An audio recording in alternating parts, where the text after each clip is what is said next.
Hi guys, T20 Hindi channel पर आप सभी का स्वागत है। और आज हम देखने वाले हैं हिंदी लोक भारती कक्षा 10वीं की 11वीं कविता, जिसका नाम है कृषक गान, उसका स्वाध्याय गृह कार्य। तो चलिए देखते हैं कृषक गान का स्वाध्याय। देखिए, पहली कृति जो हम यहाँ पर स्वाध्याय लेते हैं वह एग्ज़ाम की दृष्टि से अति महत्वपूर्ण प्रश्न कौन कौन सी कृतियों पर बन सकते हैं, इसके आधार पर लेते हैं। तो सबसे पहले समानार्थी कृति के ऊपर प्रश्न पूछा ही जाता है, ये स्टूडेंट ने याद रखना है। तो इसी को मद्देनज़र देखते हुए हम पहली कृति को लेते हैं समानार्थी शब्द, जिसे पर्यायवाची शब्द भी कहते हैं, याद रखना।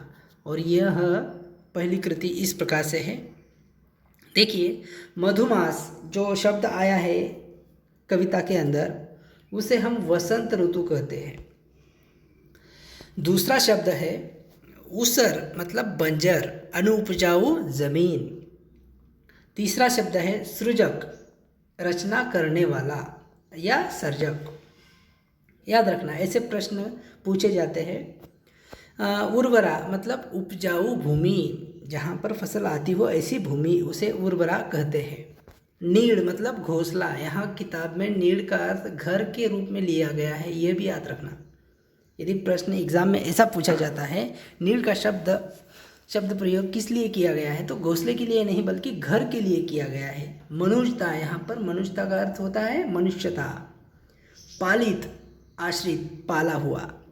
दूसरी कृति देखते हैं। उससे पहले मैं आपको बता दूं, यदि आपने हमारे चैनल को सब्सक्राइब नहीं किया है तो सब्सक्राइब कीजिए, क्योंकि हमने यहाँ पर कक्षा 10वीं के संपूर्ण पाठ्यघटक का स्वाध्याय यहाँ पर कवर किया है। और कोई भी डाउट है तो आप कमेंट बॉक्स में लिख सकते हैं, और हम आपको 24 घंटे में रिप्लाई देते हैं। और इस चैनल से जुड़ने का और एक फ़ायदा है कि आपका एग्ज़ाम का रिज़ल्ट जो है वो बहुत ही अच्छा होता है। देखिए अगली कृति के बारे में। देखिए, अगली कृति कुछ इस प्रकार से है। सूचना के अनुसार कृतियाँ कीजिए। सूचना के अनुसार आपको कृतियाँ करनी है। तो यहाँ पर आपको एक संजाल दिया जाता है इस प्रकार से, ऐसा संपूर्ण संजाल दिया जाता है। ऐसी संजाल मतलब आकृति दी जाती है, उस आकृति के अंदर आपको उत्तर लिखने हैं। 1, 2, 3 और 4, ऐसे 4 उत्तर आपको लिखने होते हैं। ये बात समझ लीजिए, बहुत महत्वपूर्ण होता है। कई बच्चे जो है संजाल बनाते नहीं है, आकृति बनाते नहीं, इसीलिए उन्हें अंक मिलते भी नहीं है। यहाँ पर मैं आपको बता दूँ, यह प्रश्न ऐसा पूछा गया है कि कवि की चाह क्या है, तो आपको उसके उत्तर लिखना है। कवि चाहता है कि किसान पर गर्व करे। कवि किसान पर गर्व करना चाहता है। नंबर 2 पे आता है, कवि किसान के हाथ मिलाकर एक नवीन या फिर नई सृष्टि का निर्माण करना चाहता है। 3 नंबर पे आएगा, कवि सारे देवता और दानवों का ध्यान करना छोड़कर किसान का ध्यान करना चाहता है। किसान, यहाँ पर किसान के लिए एक शब्द आया है कृषक, याद रखना। आप कृषक भी लिख सकते हो। और चौथा जो है, जो कवि की चाह है, कवि मनुष्यता के ध्वज के नीचे किसान का आह्वान करना चाहता है। किसान का आह्वान करना चाहता है, किसान के महत्व को लोगों को समझाना चाहता है। चलिए देखते हैं अगली कृति। संजाल के अनुसार कृतियाँ कीजिए। देखिए, यहाँ पर संजाल जो है वह पूर्ण करना है आपको, संजाल के अनुसार कृतियाँ करनी है। कविता में आए ऋतुओं के नाम बताने हैं आपको। कविता में जो ऋतु आए हैं उसके आपको नाम यहाँ पर लिखने हैं, 2 नाम।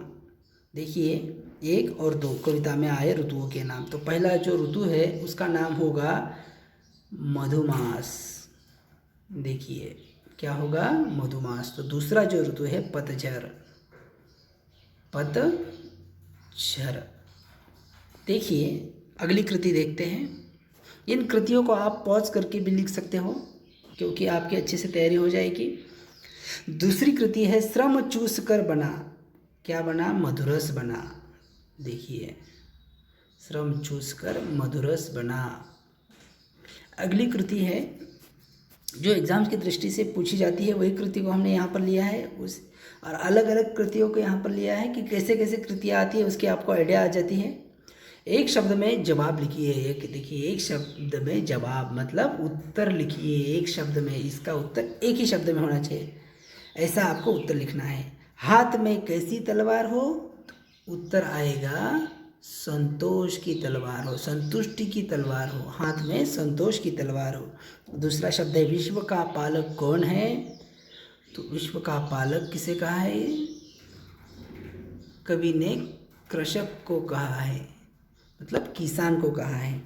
चलिए देखते हैं अगली कृति। विश्व का पालक बन जो, देखिए यहाँ पर उचित तीनों में से एक सही उत्तर को आपको चुनना है। तो तीनों में से सही उत्तर क्या होगा, विश्व का पालक बन जो अमर उसको कर रहा है, अमर हो रहा है वो। देखिए अगली कृति, देखिए यहाँ पर अगली कृति कुछ इस प्रकार से है, चूस कर श्रम रक्त जिसका, देखिए आगे क्या है, जगत में मधुरस बनाया। तो यहाँ पर क्या आएगा, सही उत्तर ये आएगा, इसका सही उत्तर ये चुनकर आपको फिर से वो वाक्य लिखना है। यहाँ पर ये इतना और उसके आगे इतना और पूरा वाक्य ऐसा लिखना है। देखिए अगली कृति, कविता में युग्म शब्द, युग्म शब्द मतलब राइमिंग वर्ड जो होते हैं वो लिखना है, ऐसे भी प्रश्न आते हैं। तो देखिए सूर असुर कन कन, ऐसे शब्द आपको युग्म शब्द की भी कृति को याद रखना है, तकरीबन वह भी पूछी जाती है। अब देखिए पंक्तियाँ और उसके अंदर क्या भाव बताया गया है, भाव दर्शाया गया है, तो वो आपको लिखना है, एक शब्द में लिखना है। पंक्ति क्या है, आज उस पर मान कर लो, एक गौरव की बात कही है यहाँ पर, आह्वान उसका आज कर लो, स्वाभिमान की यहाँ पर बात हुई है। नव सृष्टि का निर्माण कर लो, आदर भाव है, आज उसका ध्यान कर लो, कृतज्ञता यहाँ पर दर्शाई गई है इस पंक्ति से। इस प्रकार से अगली जो कृति है वह कुछ इस प्रकार से है, आपको निम्नलिखित मुद्दों के आधार पर आपको उस संपूर्ण पद्य का विश्लेषण करना है, किताब में क्या दिया गया है। तो देखिए रचनाकार कवि का नाम क्या है, तो सभी को पता होना चाहिए कि रचनाकार कवि का नाम है दिनेश भारद्वाज जी, दिनेश भारद्वाज जी। उसके बाद रचना का प्रकार मतलब गद्य है, पद्य है, क्या है वह आपको लिखना है। तो क्या है ये, पद्य है। उसके बाद पसंदीदा पंक्ति, आपकी कोई भी पसंदीदा पंक्ति हो वह लिखनी है।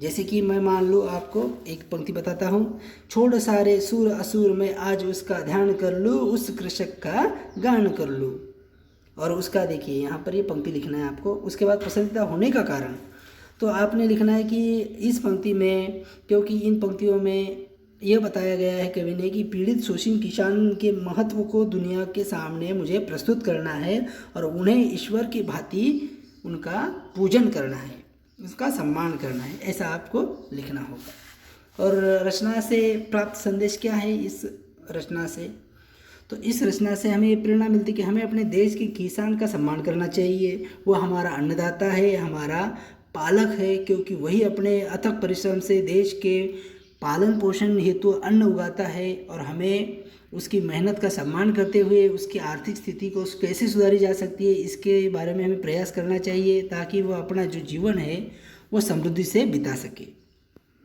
चलिए अगली कृति देखते हैं। देखिए यहाँ पर कुछ प्रश्न दिए गए हैं, वो प्रश्न आपको पूर्ण करना है। कृषक विश्व का यह है, तो कौन है, पालक है, पालक कहा गया है किसान को। वह अपने क्षीण तन को इनसे पालता है, तो पत्तियों से अपना तन ढकने का प्रयास करता है। कृषक अपने खून से सींच कर उसरों को यह बना देता है, उर्वर बना देता है, मतलब उपजाऊ भूमि बना देता है। कृषक मतलब किसान अपने खून से सींच कर उसरों को यह बना देता है, तो उर्वर बना देता है, मतलब उपजाऊ भूमि बना देता है। आज यह पीड़ित होकर रो रही है, मनुष्यता रो रही है उसका हाल देखकर, किसका, किसान का। इस प्रकार से कृति है। अगली कृति देखिए, कृषक की विशेषता क्या है, किसान की विशेषता क्या क्या बताइए। उसरों को अपने खून से उर्वरा कर डालता है, मतलब उसे उपजाऊ बना देता है, बंजर धरती को उपजाऊ बना देता है, लहलहाता है, हरियाली उसमें निर्माण करता है। तो दूसरी विशेषता है, क्षीण बलहीन तन को पत्तियों से पालता है, इतना करके भी वह अपने बदन को पत्तियों से पालता है, ढकता है। देखिए, कृषक इन स्थितियों में अविचल रहता है। कौन सी अविचल रहता है? धूप हो या पतझड़ हो या सब में वह अपना काम करते रहता है। इस प्रकार से हमने यहाँ पर बहुत सारे अलग अलग कृतियाँ देखी। यदि इसके बारे में और कुछ आपकी सुझाव है या फिर कोई राय है तो आप हमें कमेंट बॉक्स में लिख सकते हो।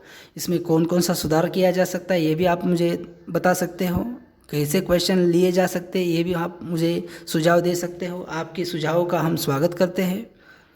और यदि आपको ये वीडियो अच्छा लगा तो इसे लाइक कीजिए, शेयर कीजिए और हमसे जुड़े रहिए। तब अगले मिलते हैं अगले वीडियो में। तब तक के लिए धन्यवाद।